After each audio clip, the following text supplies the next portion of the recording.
우리는 살면서 누군가를 믿는 선택을 합니다. 그 선택이 옳았는지 틀렸는지는 언제나 시간이 지난 뒤에야 알게 됩니다. 오늘 이야기 그는 왜 그 사람을 믿었을까? 그 이유를 따라가 봅니다. 본 영상은 실화를 바탕으로 재구성된 이야기이며 특정 인물 및 상황과는 무관합니다. 그는 그날 단 한 번의 선택으로 인생의 방향이 완전히 바뀌게 될 줄은 몰랐다. 그리고 그 선택은 단순한 믿음에서 시작됐다. 비가 내리던 늦은 저녁이었다. 사무실 불이 하나둘 꺼진 건물 안에서 그는 마지막까지 남아 일을 마무리하고 있었다. 이름은 준호. 33 평범한 회사원이자 누구보다 성실하게 살아온 사람이었다. 그의 하루는 늘 비슷했다. 아침 7시에 일어나 커피 한 잔으로 시작하고 퇴근 후엔 조용한 집으로 돌아가는 삶. 특별할 건 없었지만 적어도 흔들림 없이 안정적인 삶이었다. 그날도 다르지 않았다. 하지만 사무실 문을 나서려던 순간 한 통의 메시지가 그의 발걸음을 멈추게 했다. 혹시 지금 시간 괜찮으세요? 보낸 사람은 민석. 입사한 지 얼마 되지 않은 후배였다. 밝고 성실해 보였지만 아직은 낯선 사람이었다. 준호는 잠시 망설이다 답장을 보냈다. 왜? 무슨 일 있어? 곧이어 전화가 걸려왔다. 수화기 너머로 들려오는 민석의 목소리는 평소와 달리 떨리고 있었다. 선배, 제가 좀 곤란한 상황인데 잠깐만 도와주실 수 있을까요? 그는 순간 고민했다. 이미 늦은 시간, 몸도 지쳐 있었고 굳이 개입할 이유도 없었다. 하지만 민석의 목소리에는 분명한 절박함이 담겨 있었다. 어디야? 그 한마디로 선택은 이미 시작되고 있었다. 약속 장소는 회사 근처 작은 카페였다. 늦은 시간이라 손님은 거의 없었고 창밖에는 빗줄기만 조용히 흘러내리고 있었다. 문을 열고 들어가자 구석자리에 앉아있던 민석이 벌떡 일어났다. 선배, 죄송합니다. 이런 부탁드려서. 그의 얼굴은 창백했고 손은 미세하게 떨리고 있었다. 준호는 의자에 앉으며 조용히 물었다. 무슨 일이야? 민석은 한참을 망설이다 입을 열었다. 제가 지금 급하게 돈이 필요한데요. 정말 잠깐만 빌려주시면 안 될까요? 이번 주 안에 꼭 돌려드릴게요. 준호의 표정이 잠시 굳었다. 금액은 적지 않았다. 누군가에게 선뜻 빌려주기엔 관계도 시간도 충분하지 않은 사이였다. 머릿속에서는 여러 생각이 스쳐 지나갔다. 왜 나한테? 정말 돌려줄 수 있을까? 괜히 엮이면 복잡해지는 거 아닐까? 하지만 그보다 더 크게 남은 건 눈앞에 있는 한 사람의 불안한 표정이었다. 민석은 계속해서 말했다. 사실 부모님이 갑자기 병원에 입원하셔서 당장 필요한데 제가 방법이 없어서. 그 말은 너무도 자연스럽고 충분히 설득력이 있어 보였다. 그리고 무엇보다 거짓처럼 들리지 않았다.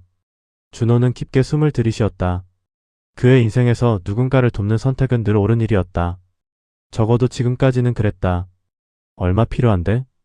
그 말이 나오기까지 불과 몇 초. 하지만 그 몇 초는 그의 인생에서 가장 긴 순간이었다.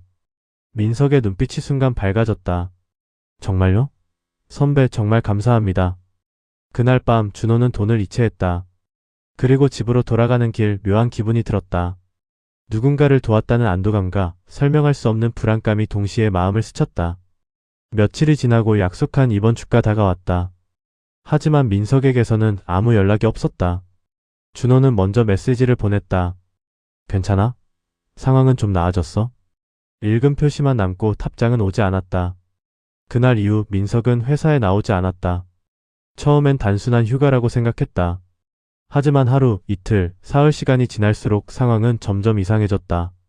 결국 인사팀에 확인한 결과 민석은 개인 사정으로 퇴사 처리된 상태였다. 그 순간 준호의 머릿속이 하얘졌다. 모든 퍼즐이 맞춰지듯 불안했던 감정들이 하나로 이어졌다. 카페에서의 떨리는 목소리, 급박했던 상황, 그리고 사라진 사람. 그는 한동안 아무 말도 할 수 없었다. 분노보다는 배신감보다는 내가 왜 그를 믿었을까라는 질문이 더 크게 남았다. 그날 밤 준호는 혼자 앉아 오래 생각했다. 자신이 틀렸던 걸까? 아니면 그저 운이 나빴던 걸까? 그리고 그는 깨닫기 시작했다. 자신이 믿은 건 민석이라는 사람이 아니라 도와야 한다는 자신의 기준이었다는 것을. 누군가의 말보다, 상황보다 자신이 보고 싶은 모습만을 믿었던 건 아닐까? 하지만 이야기는 여기서 끝나지 않는다. 며칠 뒤 예상치 못한 일이 벌어진다. 그리고 그 순간 준호는 또 한 번의 선택 앞에 서게 된다. 이번에는 정말로 믿어야 할 것이 무엇인지 시험받게 된다. 며칠 뒤 예상치 못한 번호로 전화가 걸려왔다. 모르는 번호였다. 잠시 망설이다가 받지 않으려 했지만 왠지 모르게 손이 먼저 움직였다. 여보세요? 잠깐의 정적이 흐른 뒤 익숙한 목소리가 들려왔다. 선배. 민석이었다. 그 짧은 한마디에 준호의 심장이 순간 세게 뛰었다. 화가 날 줄 알았다. 따지고 싶을 줄 알았다. 그런데 이상하게도 아무 말도 나오지 않았다. 선배 정말 죄송합니다. 전화 너머의 목소리는 여전히 떨리고 있었지만 이전과는 다른 느낌이었다. 설명하기 어려운 더 깊고 무거운 침묵이 그 안에 섞여 있었다. 준호는 한참을 아무 말 없이 서 있었다. 비가 다시 내리기 시작한 창밖을 바라보며 겨우 입을 열었다. 어디야? 그 한마디에 민석은 잠시 숨을 고르더니 조용히 말했다. 선배 직접 뵙고 말씀드려도 될까요? 잠시 후 두 사람은 다시 마주 앉았다. 처음 만났던 그 카페였다. 하지만 분위기는 전혀 달랐다. 그날의 긴장감과는 다른 설명할 수 없는 무게가 공기를 채우고 있었다. 민석은 고개를 숙인 채 한동안 말을 잇지 못했다. 준호는 조용히 기다렸다. 이번에는 먼저 묻지 않았다. 오랜 침묵 끝에 민석이 입을 열었다. 선배 그때 말씀드린 거 다 사실이 아니었습니다. 그 말은 예상했던 이야기였다. 하지만 막상 듣고 나니 가슴 한쪽이 조용히 내려앉는 기분이었다. 부모님 병원도 아니고 급한 일도 아니었어요. 준호는 아무 말도 하지 않았다. 그저 그의 말을 끝까지 듣기로 했다. 저 사실 그만두려고 했습니다. 회사도 그냥 다 도망치고 싶었습니다. 민석의 손이 테이블 위에서 가늘게 떨렸다. 그런데 마지막으로 누군가가 저를 믿어주는지 확인하고 싶었습니다. 그 말에 준호의 눈빛이 미세하게 흔들렸다. 선배는 항상 잘해주셨잖아요. 그래서 선배라면 믿어줄 거라고 생각했습니다. 그는 고개를 더 깊이 숙였다. 그게 너무 비겁한 행동이라는 거 알고 있습니다. 카페 안은 조용했다. 잔잔한 음악이 흐르고 있었지만 두 사람 사이에는 아무것도 들리지 않는 것 같았다. 준호는 천천히 물었다. 그래서 돈은? 민석은 잠시 머뭇거리더니 가방에서 봉투 하나를 꺼냈다. 그리고 조심스럽게 테이블 위에 올려놓았다. 전부는 아닙니다. 하지만 지금 제가 갚을 수 있는 전부입니다. 봉투는 두툼하지 않았다. 처음 빌려준 금액에 비하면 절반도 되지 않았다. 준호는 봉투를 바라보다가 다시 민석을 보았다. 그 순간 두 가지 감정이 동시에 올라왔다. 하나는 당연히 받아야 한다는 생각. 그리고 또 하나는 이게 정말 중요한가라는 질문. 민석은 조용히 말했다. 선배 그때 저를 믿어주셨잖아요. 근데 저는 그 믿음을 시험했습니다. 그의 목소리는 낮았지만 분명했다. 사람이 누군가를 믿는다는 게 얼마나 큰일인지. 그때는 몰랐습니다. 준호는 한참 동안 아무 말도 하지 않았다. 그리고 천천히 입을 열었다. 나도 몰랐어. 민석의 고개가 조금 들렸다.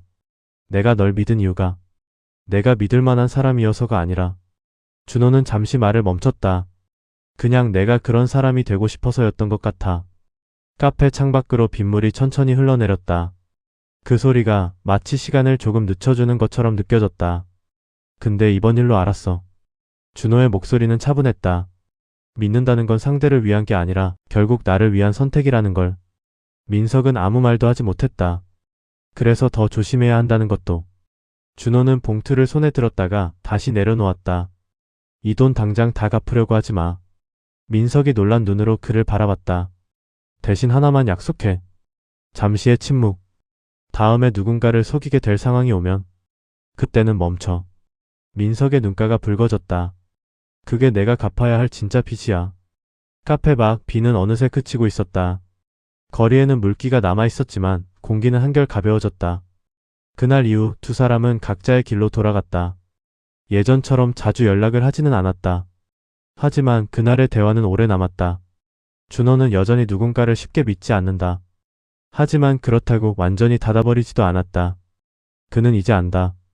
믿음이란 무조건 주는 것도 완전히 거부하는 것도 아니라는 걸. 상황과 사람을 구분하고 그 안에서 스스로 책임질 수 있는 선택을 하는 것. 그게 진짜 믿음이라는 걸. 그리고 우리는 때때로 묻게 된다. 왜 그 사람을 믿었을까? 하지만 어쩌면 그 질문은 이렇게 바뀌어야 할지도 모른다. 나는 어떤 이유로 그 선택을 했을까? 그 질문에 답할 수 있을 때 비로소 우리는 같은 실수를 반복하지 않게 된다. 믿음은 사라지지 않는다. 다만 더 단단해질 뿐이다.